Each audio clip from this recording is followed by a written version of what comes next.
Acho que é boa noite aí, né, irmãos? Aqui ainda é boa tarde, né? Mas boa noite a todos vocês aí no Brasil, né? Prazer imenso estar com vocês novamente. Sempre é um prazer rever os irmãos, mesmo online, né? Mas pelo menos a gente vê e conversa e brinca um pouco. E é uma pena que essa pandemia está impedindo a gente de se ver presencialmente, né? Em presença, mas vamos continuar orando para que Deus solucione logo esse problema, a gente possa se encontrar de novo, né? Eu gostaria de parabenizar vocês aí que estão organizando esse estudo de uma vez por mês, porque é um estudo realmente necessário. Como o irmão Paulo mencionou, as mulheres sempre fazem isso, nós, os homens, não fazemos, né? As mulheres sempre têm encontro de mulheres, sempre tem, mas os homens não. Então, eu gostaria de parabenizar vocês por isso e que mais igrejas, mais lugares façam mais isso.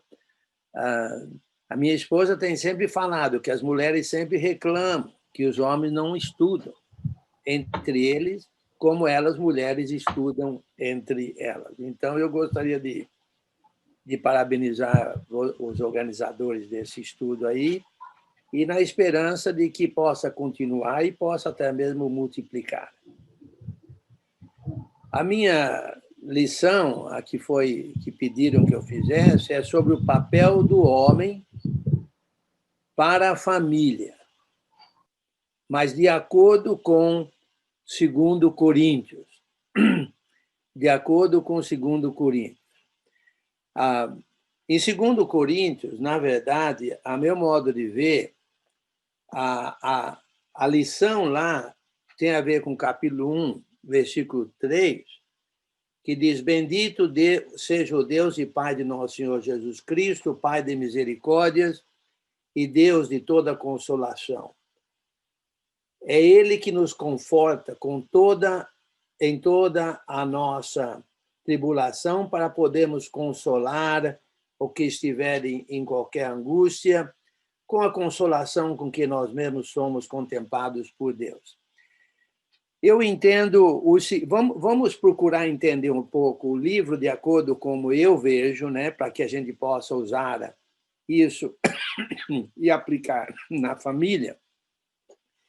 Essa é uma segunda carta de Paulo. Essa é uma segunda carta de Paulo aos irmãos coríntios. A primeira carta, que nós sabemos que é 1 Coríntios, né, foi uma carta muito dura, certo? Resumida, antes de falar um pouco sobre isso, Paulo estava em Éfeso, capital da Ásia, no que nós chamamos de terceira viagem missionária, e lá em Atos capítulo 18, versículo 21, eu não vou ler para vocês, eu creio que o tempo não vai permitir de ficar lendo muito. Paulo tinha planos de sair de Éfeso, passar pela Macedônia, pela Caia, na verdade, primeiro pela Caia, depois pela Macedônia, depois pela Caia, fazendo o recolhimento das ofertas aos irmãos pobres da Judéia. E depois de Jerusalém, ele pretendia ir à Espanha, passando por Roma. Você pode ver isso até mesmo né, em vários locais aí, mas apareceram alguns problemas sérios a Paulo, então ele escreveu a primeira carta, mas uma carta dura, uma carta muito dura. Quer dizer, antes de ir, ele escreveu essa carta, certo? Que foi uma carta muito dura. Na verdade, os planos dele não eram escrever aquela primeira carta. A meu modo de ver, os planos dele eram de passar como eu falei, pela Macedônia e pela Caia, fazendo o recolhimento da ajuda dos irmãos pobres da Judeia. Como a gente nota lá em 1 Coríntios capítulo 16, de 1 a 4, Quanto à coleta para os santos, fazei vós também como ordenei às igrejas da Galácia, no primeiro dia da semana, cada um de vós ponha de parte em casa conforme a sua prosperidade, e vá juntando, para que se não façam coletas quando eu for. E quando tiver chegado, enviarei com cartas para levarem as vossas dádivas a Jerusalém, aqueles que aprovarem. Se convier que eu também vá, eles irão comigo. Na verdade, esse era o objetivo dele, mas, através de informações, de perguntas, etc., ele escreveu a primeira carta tentando solucionar esses problemas. Foi uma carta muito dura, mas ele deixou bem claro aqui no capítulo 16 que ele pretendia passar lá como era o plano dele de fazer esse recolhimento das ofertas. Agora, a carta foi muito dura. É a carta mais dura que a gente nota de Paulo e provavelmente a carta mais dura do Novo Testamento a irmãos. Né? Agora, quem levou a carta foi Tito. Então, Paulo esperava que Tito voltasse, né, e informasse ele como é que a carta foi bem recebida. E como Tito demorava, então Paulo não foi para a Caia de início, ele foi para a Macedônia. Ele estava entristecido porque a carta foi uma carta dura, ele estava muito preocupado com a receptividade da carta, inclusive. Certo? Então, ele se encontra com Tito lá na Macedônia e Tito diz, olha, a carta foi bem recebida, as suas instruções foram bem recebidas, etc. Então, Paulo se alegrou, mas Tito disse a ele o seguinte, Paulo, há falsos apóstolos lá em Corinto e eles estão criando problemas para você. Você vai ter ali, tem rejeições ali, tem problemas ali, certo? Então, Paulo escreve a segunda carta, certo? Informando os irmãos sobre a oferta, sobre a coleta, a oferta, que são os capítulos 8 e 9, mas, ao mesmo tempo, ele escreve... Olha a tranquilidade daí. Ele escreve dizendo a eles sobre a autoridade apostólica que ele tinha. Em outras palavras, a meu modo de ver, Paulo se sentia muito consolado, certo? Com o fato que ele era um apóstolo, que ele foi chamado por Jesus para ser um apóstolo. Eu vou só ler uma passagem aqui, porque, como eu falei, levaria muito tempo para explicar tudo isso, mas no capítulo 5, versículo 18 a 21. 5, 18 a 21. Ora, tudo provém de Deus, que nos reconciliou consigo mesmo por meio de Cristo e nos deu o ministério da reconciliação. A saber, que Deus estava em Cristo reconciliando consigo o mundo, não imputando aos homens as suas transgressões, e nos confiou a palavra da reconciliação. De sorte que somos embaixadores em nome de Cristo, como se Deus exortasse por nosso intermédio. Em nome de Cristo, pois, rogamos que vos reconcilieis com Deus, aquele que não conheceu o pecado, ele o fez pecado por nós, para que nele fôssemos feitos justiça de Deus. Então, notem aqui o consolo, certo? Paulo diz, olha, nós fomos reconciliados por Deus, através de Cristo. E ele nos deu o ministério da reconciliação. Ou seja, nós somos consolados e nós consolamos. Nós sabemos, Paulo, o 13º apóstolo, foi chamado diretamente por Jesus, instruído diretamente por Jesus, como a gente nota na carta aos Gálatas, e ele, então, no consolo dele, ele consolaria outros através do seu apostolado, através da pregação do Evangelho, certo? Então, nós notamos que Paulo se sentia muito consolado pelo fato que ele foi salvo e ele tinha um ministério de reconciliação. Então, consolo na reconciliação e consolo em reconciliar. Mas reconciliar porque ele foi reconciliado. Consolar porque ele foi consolado. Mas nós notamos também aqui no livro um outro consolo, que é um consolo também material, que os coríntios foram consolados materialmente para então consolarem os irmãos pobres da Judéia. Eles consolariam os irmãos pobres da Judéia. Isso, como eu já mencionei, está nos capítulos 8 e 9, mas deixa eu ler uma passagem aqui muito interessante que tem a ver com consolo e com consolar. Ser consolado e consolar, materialmente falando. Pelo menos materialmente falando, mas também do ponto de vista material. É uma passagem muito conhecida por nós, 2 Coríntios capítulo 9, versículos 6 a 15. E isso afirma, aquele que semeia pouco, pouco também ceifará, e o que semeia com fartura, com abundância também ceifará. Cada um contribua segundo tiver proposto no coração, não com tristeza ou por necessidade, porque Deus ama a quem dá com alegria. Deus pode fazer-vos abundar em toda graça, a fim de que, tendo sempre em tudo ampla suficiência, superabundeis em toda boa obra. Como está escrito, distribuiu, deu aos pobres, a sua justiça permanece para sempre. Ó, consolo aqui.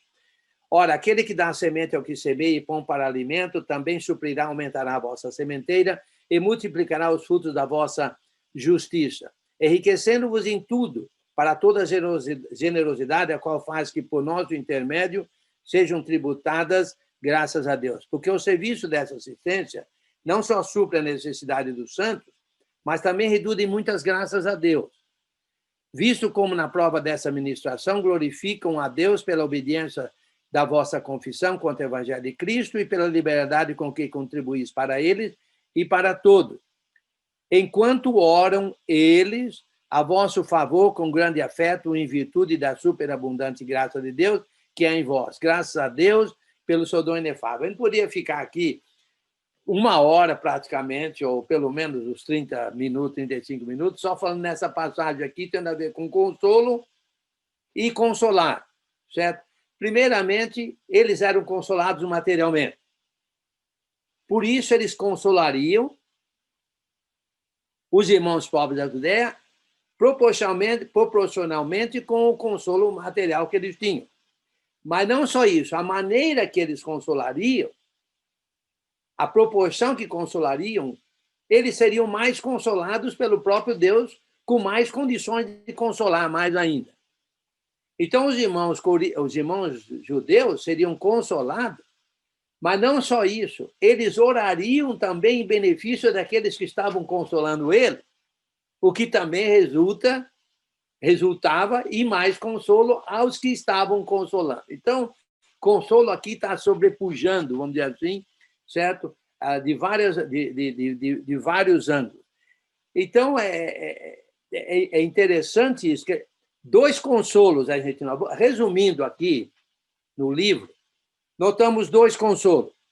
Primeiro, Paulo foi consolado com o apostolado, que é o conhecimento de primeira mão do Evangelho de Jesus Cristo, pelo próprio Jesus Cristo, para consolar principalmente os gentios, através do ministério da reconciliação. Vamos dizer assim.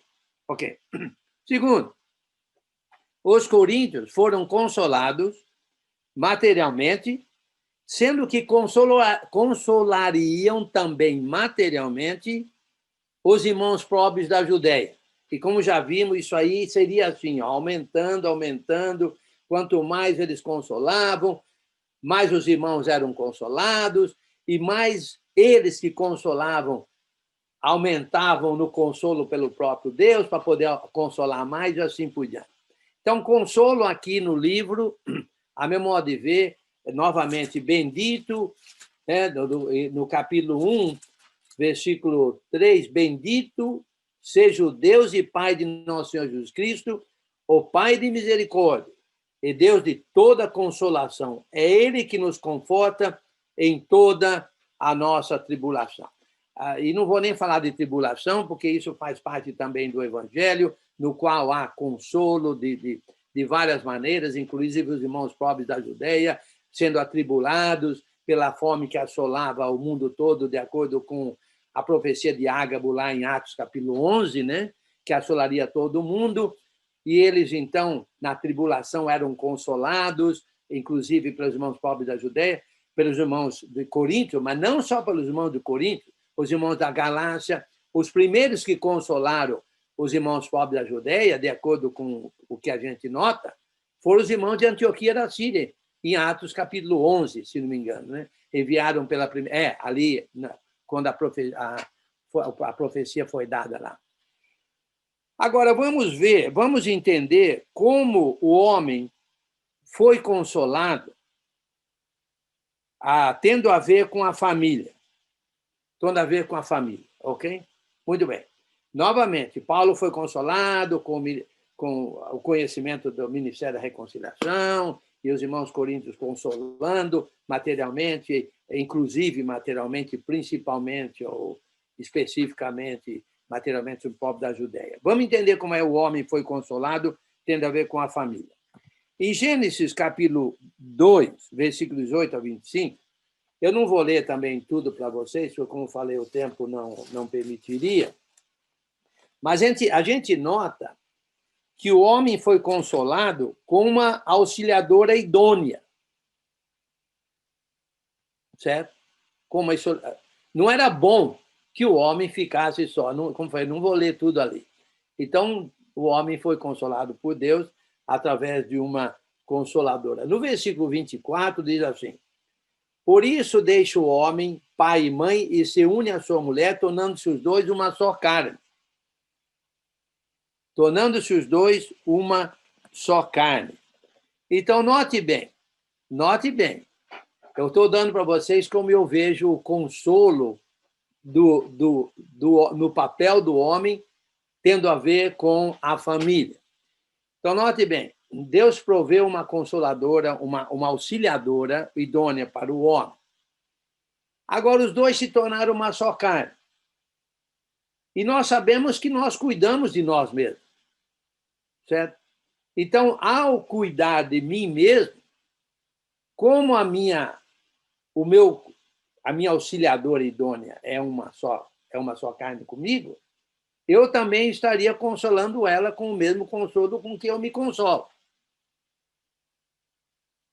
Bem, vamos lá em Efésios, capítulo 5, versículo 25, que explica um pouquinho mais sobre isso.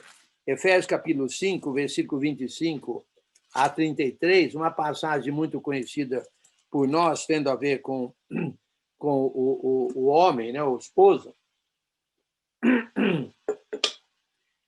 Versículo 25, capítulo 5 de Efésios. Maridos, amai vossa mulher, como também Cristo amou a igreja, e a si mesmo se entregou por ela, para que a santificasse, tendo-a purificado por meio da lavagem de água pela palavra, para apresentar a si mesma igreja gloriosa, sem mácula, sem ruga, nem coisa semelhante, porém santa e sem defeito. Assim também os maridos devem amar a sua mulher como ao próprio corpo.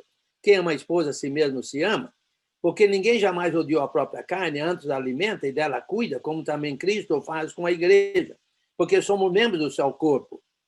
Eis porque deixará o homem seu pai e sua mãe, e se unirá a sua mulher, se tornarão os dois uma só carne. Grande é esse mistério, mas eu me refiro a Cristo e à igreja. Não obstante vós, cada um de per si, também ame a própria esposa, como a si mesma, a esposa respeita o marido. Ok. Temos aqui uma informação para nós, tendo a ver com consolo. Consolar a esposa, através da revelação desse conhecimento aqui, que nós já vimos até mesmo lá em Gênesis. O homem e a mulher, eles se tornam uma só carne. Mas é interessante que existe aqui uma comparação muito grande, através do conhecimento sendo dado para nós aqui, certo? Com Cristo e a igreja. Note ali, grande é esse mistério, no versículo 32, mas eu me refiro a Cristo e a igreja.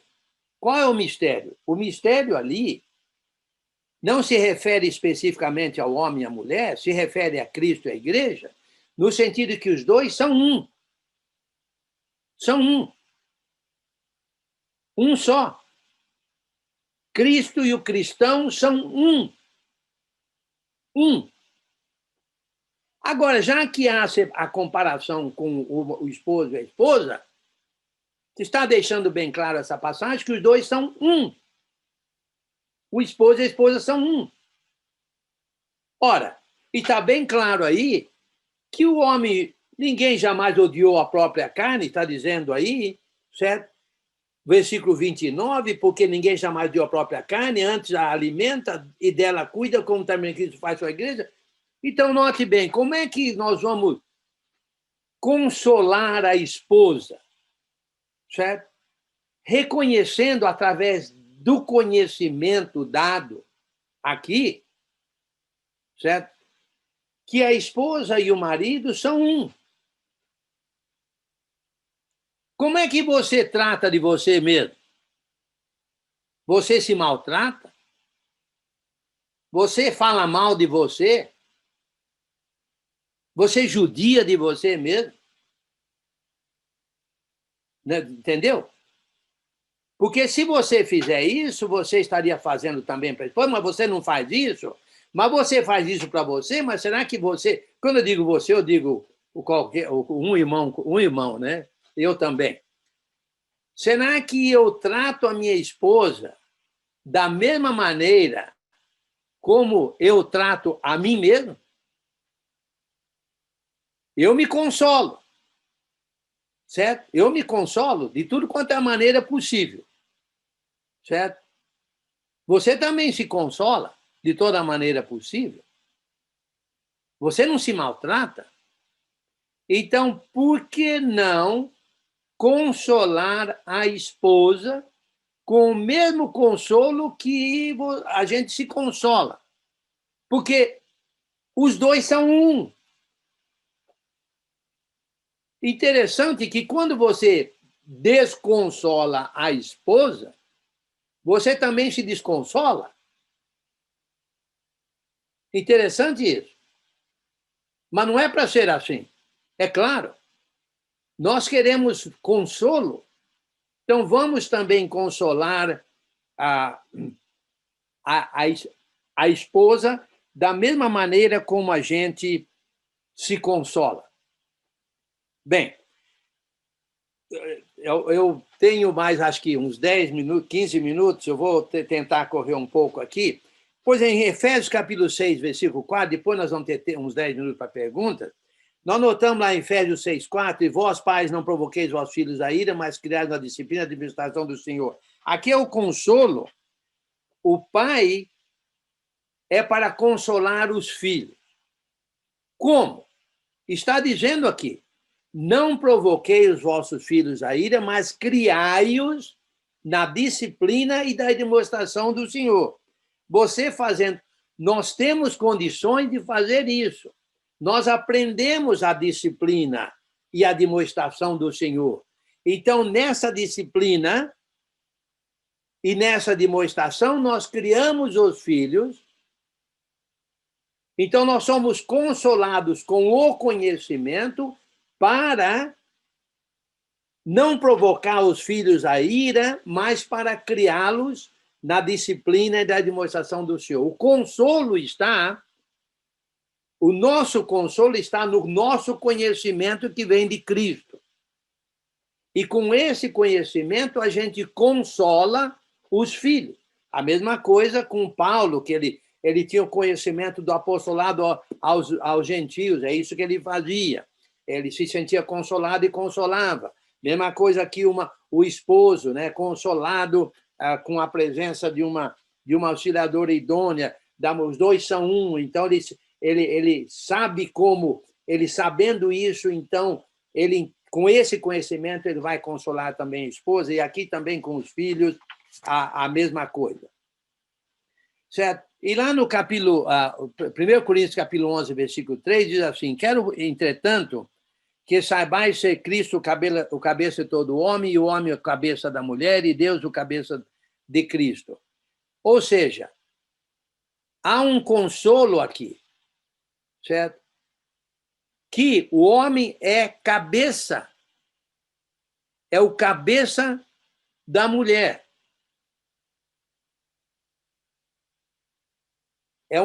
Então, como cabeça, ele vai dirigir a mulher de uma maneira correta, naturalmente consolando-a, porque ele tem essa autoridade, entre aspas, certo? Ele tem esse conhecimento, foi dado a ele esse poder de ser cabeça para consolar como cabeça a mulher. Bem, vamos ver como é que o homem consolado pode consolar a família. Ok? Vamos chegar agora um pouco mais numa parte prática. Vamos pensar mais no consolo espiritual, ok? Não há dúvida que há consolo material também, que o homem foi consolado com um emprego, com uma capacitação profissional, certo? Com um salário, para assim suprir as necessidades da família, consolando a família. O homem deve investir seu consolo material no consolo material de sua família. Será que nós, homens, temos essa visão de consolar materialmente a esposa e os filhos com o consolo material que nós temos? Interessante, né? Essa visão, esse entendimento. Mas vamos falar um pouco mais do consolo espiritual. Em primeiro lugar, o homem deve reconhecer o seu consolo como esposo e pai. Eu já falei isso é muito importante para que ele se responsabilize pelo consolo da família, certo? Pelo consolo à família. Se o homem não se conscientizar, se o homem cristão não se conscientizar da capacitação consoladora dada a ele através do Evangelho, como é que ele vai usar aquilo que ele não se conscientiza? Do que ele não se conscientiza. Então, o primeiro passo é a conscientização de que somos capacitados como esposo e pais para consolar. E essa capacitação está no conhecimento. Aí, naturalmente, também a necessidade de a gente aprender mais e mais como consolar, ou seja, entender mais sobre a nossa capacitação para consolar. Ok? Aí a necessidade de estudar mais sobre isso, sobre o assunto. Sempre estudando, sempre aprendendo, para que sempre a gente melhore no consolo espiritual. Então, o primeiro ponto aqui, a meu modo de ver, é a conscientização da capacitação vinda do Evangelho para o consolo da família. Ok. Em segundo lugar, o homem deve consolar como esposo e pai.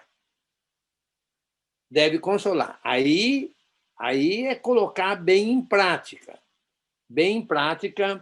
esse consolo. Por exemplo, como esposo e pai consolado, ou seja, o esposo e pai consolado, o esposo e pai, uma pessoa consolado, deve consolar a sua família com relação à igreja. A igreja, olha, não há melhor coisa no mundo do que a igreja. Não há. Basta dizer que Cristo morreu na cruz para estabelecer a igreja. Quando Paulo estava conversando com os presbíteros de Éfeso, ele disse que Deus derramou seu sangue pela igreja. Deus. Certo? Então, a igreja é a coisa mais maravilhosa, vamos dizer assim, para o ser humano. Ok? Muito bem. E de uma maneira generalizada, né? Será que o homem, o esposo e a esposa estão consolando a esposa? Será que o esposo e pai está consolando a esposa e os filhos com relação à igreja? Você sabe que há mais mulheres e crianças na igreja do que homens? Uma vez eu estava num país da América do Norte, na verdade no México,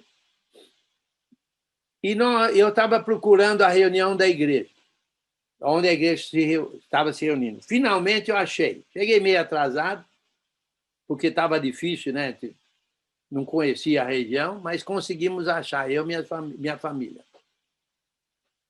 Estava lá pregando uma mulher. Quando terminou, eu conversei com ela no meu portunhol, né? Chama, né? Portunhol, a mistura do português e espanhol, que a senhora não sabe que quem deve estar pregando é homem? Aqui é a igreja de Nosso Senhor Jesus Cristo? É. A senhora não sabe disso? Eu sei. Só que não tem homem aqui para pregar. Bem, não, nem aprovei, nem desaprovei. Fui embora, né? Só foi aquela vez lá que eu fui visitar. Há uma carência de homens na igreja. Há uma carência de presbíteros, de diáconos, de evangelistas, de mestres. Há uma carência de homens firmes, sólidos na igreja. Há mais mulheres do que homens na igreja, mais crianças. Bem, mais crianças até que dá para entender, né? Mas mais mulheres do que homens. Certo? O homem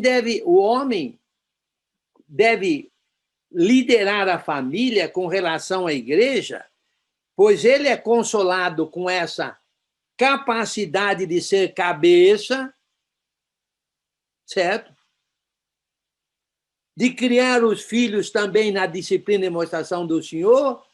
Por que não usar essa capacidade para consolar a esposa e filhos no que tem a ver com a igreja, que é uma organização, a melhor organização do mundo?